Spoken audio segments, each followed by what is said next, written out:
कब बुरे दिन थे ये? इतने अच्छे दिन है कि भारत में 8% बेरोजगारी है। इतने अच्छे दिन है कि कीमती आसमानों को छू रही हैं। इतने अच्छे दिन है कि आपने आर्मी, नेवी, एयरफोर्स में भर्ती को 4 साल कर दिया और कहा कि 4 साल के बाद चौकीदार बन जाओ। ये अच्छे दिन है। 15 लाख जैसा आपने कहा, हो सकता अब्बास भी वैसी होगा, अब्बास साहब भी उनके दोस्त।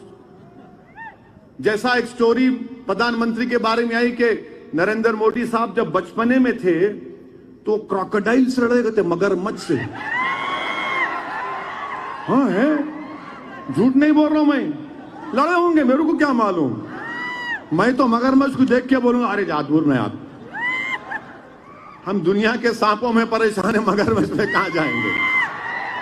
मगर कहानी है, बोले प्रधानमंत्री मगरमच्छ से,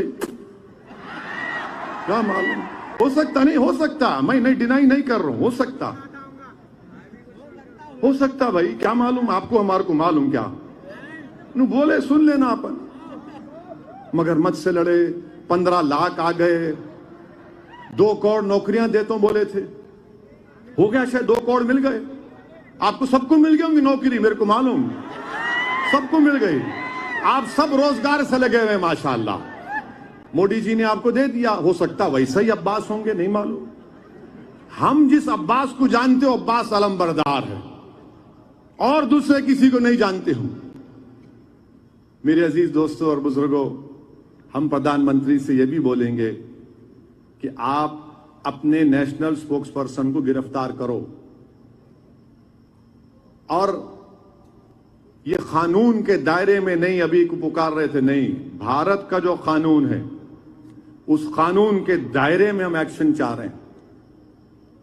जमहूरियत है, संविधान है, आईपीसी है, सीआरपीसी है। मेरे दिल में बहुत कुछ होगा मगर संविधान के दायरे में, और वो करना चाहिए। मगर मुझे यकीन है कि 6-7 महीने के बाद नुपुर शर्मा फिर से रुमदार होंगी और उसको बनाकर पेश किया जाएगा कि ओ बहुत बड़ी नेता है। हो सकता है कि कल वो दिल्ली के मुख्यमंत्री के ओहदे पर दावेदार बन जाए, हो सकता है भाई, यही तो हकीकत है हमारे देश की। जितना गाली देंगे मुसलमानों को, जितना अनाप शनाप बकेंगे, उनका मुस्तकबिल है।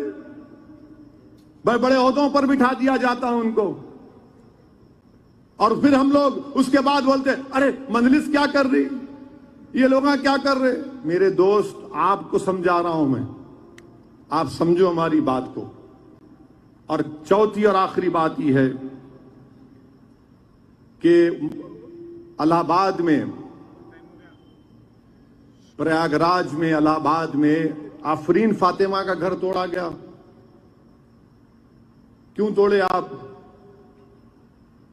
क्यों तोड़े आपने? उनके वालिद प्रोटेस्ट ऑर्गेनाइज किए, इसलिए हम तोड़ दिए। देश के प्रधानमंत्री, आज आपने, पीटीआई की न्यूज है कि constitution is not a book but a commitment. Bharat का संविधान, भारत का आईन एक किताब नहीं है बल्कि कमिटमेंट है। तो प्रधानमंत्री, उस किताब का आपको हवाला दे रहा हूं मैं। प्रिंसिपल्स ऑफ नेचुरल जस्टिस संविधान के बेसिक स्ट्रक्चर का हिस्सा है। आप खाली जबानी बोलेंगे, अमल भी करेंगे। कोर्ट तय करेगा। आफरीन फातिमा के वालिद अगर कोर्ट सजा देगा तो उनको सजा देगा, कोर्ट उनकी बेटी को, उनकी बीवी को सजा नहीं देगा। उनके घर को तोड़ने का हुक्म जारी नहीं करेगा कोर्ट। भारत के प्रधानमंत्री, अगर आप कह रहे हैं कि constitution is not a book but a commitment, then कहां है आपका कमिटमेंट, बताइए। कब तक अल्फाज और भाषण देते रहेंगे आप? वो घर आफरीन फातिमा की मां के नाम पर था, और इस्लाम में जब एक घर किसी हमारी बहन, बेटी, बीवी के नाम पे होता तो वो उसकी प्रॉपर्टी होती है, शौहर का कोई टच नहीं होता उसमें। आपने शौहर को नोटिस देके घर तोड़ दिया, यह आपका इंसाफ? क्या बात है, बताइए आप घर तोड़ दिए और डरा रहे हैं हम घर को तोड़ेंगे, बुलडोजर लेके जाएंगे। प्रधानमंत्री और मैं मुख्यमंत्री उत्तर प्रदेश से पूछना चाह रहा हूं, ये जो कल गड़बड़ हुई भारत में, जगह जगह नौजवान जो मोदी के गलत फैसले के खिलाफ एहतजाज किए, मोदी के गलत फैसले की वजह से वो रोड पर निकले, मोदी की गलत फैसले की वजह से उन्होंने नौजवानों की नौजवानी को बर्बाद करने का एक रास्ता निकाला, उनको खत्म करने का एक रास्ता निकाला। वो नौजवान निकल गया रोड पर। क्या कितों के बुलडोजर से घर तोड़ेंगे आप? हम नहीं चाहते कि आप किसी का भी घर तोड़ो, आपको घर तोड़ने का अख्तियार है ही नहीं। मगर मैं ये पूछना चाह रहा हूं वाराणसी के कमिश्नर ऑफ पुलिस से, जब उन्होंने मीडिया के सामने आकर कहा हमारे बच्चे हम समझा लेंगे, तो फिर आप वो बच्चे जो मुसलमान थे आपके बच्चे नहीं है सीपी साहब, वो बच्चे आपके नहीं हैं। आप उनको अपना बच्चा नहीं बोलेंगे वाराणसी के सीपी साहब?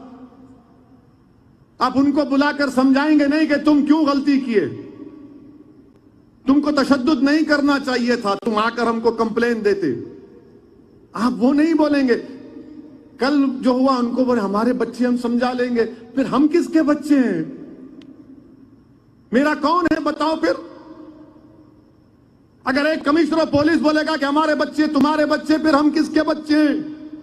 हम भी तो देश के बच्चे हैं, हम भी तो इस मुल्क के बच्चे हैं, हमारे बच्चे भी तो इस देश के हैं ना। हर बच्चा चाहे मुसलमान हो, हिंदू हो, दलित हो, आदिवासी हो, ठाकुर हो, ब्राह्मण हो, यादव हो, ओबीसी हो, देश का बच्चा है। हर नौजवान देश का बच्चा है। तो आप बुला के बात करो ना। कब तक आप इस तरह की जबान इस्तेमाल करेंगे? मिठाइयां दी रहे हैं बच्चों को, अच्छा किया आपने। आप बताना था पिछले जुमे को नहीं मत करो, आओ।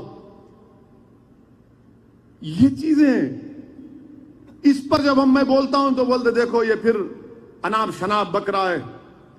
झारखंड में रांची में गोली मार दी आपने उन दो बच्चों को, फैसल और मुदस्सिर को। क्यों मारी भाई आपने गोली उनको, मुदस्सिर और साहिल को? उसकी मां को हक नहीं था कि वो ज़ईफी में बेटा उसका सहारा बने? आप गोली मार दिए सर पे। अब तक वहां कोई केस नहीं बुक हुआ, बल्कि उल्टा उस पर केस बुक हो जाता है। क्या मुदस्सिर और साहिल के मां बाप को इंसाफ की उम्मीद रखना नहीं रखना? बता दो झारखंड के मुख्यमंत्री, जहां पर कांग्रेस वाले भी हैं। क्यों मारा आपने गोली उसको? अरे वो बच्चा तो था भी नहीं, जान ले ली आपने। याद रखिए आप लोग जो जुल्म कर रहे हैं ना, हमारे जिस्म से गोश्त खत्म हो जाएगा, हमारा जिस्म मट्ठी में मिल जाएगा, मगर हमारे दिल में रसूल की मोहब्बत कभी नहीं खत्म होगी। तुम नहीं खत्म कर सकोगे। तुम्हारी गोलियां हमारे मोहब्बत को, रसूल से मोहब्बत सल्लल्लाहु अलैहि वसल्लम को मोहब्बत को खत्म नहीं कर सकेगी।